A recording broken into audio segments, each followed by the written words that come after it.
एक सहाबी नबी करीम सल्लल्लाहु अलैहि वसल्लम के पास आए और कहने लगे, मेरे लिए एक औरत का रिश्ता आया है जिसकी 4 खसूसियात हैं।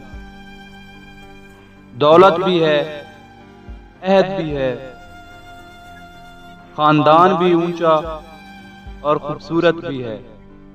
नबी करीम सल्लल्लाहु अलैहि वसल्लम ने फरमाया कि हाँ, कर दो।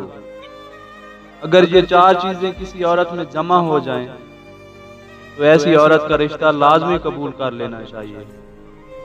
क्योंकि अगर औरत के घर वाले अमीर हों तो जहेज ना भी लिया जाए और कभी हालात खराब भी हो जाएं, तो ससुराल में से कुछ हद तक मदद हो ही जाती है और मदद करनी भी चाहिए। खानदानों को आपस में जोड़कर रखना चाहिए।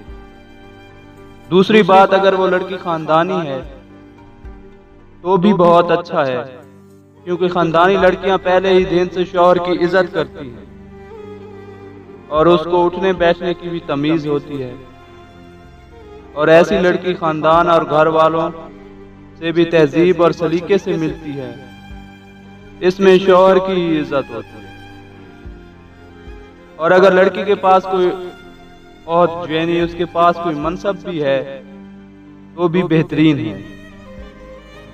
और खूबसूरती भी आजकल सब देखते हैं। अगर कोई ऐसी लड़की मिल जाए तो फौरन निकाह कर लो।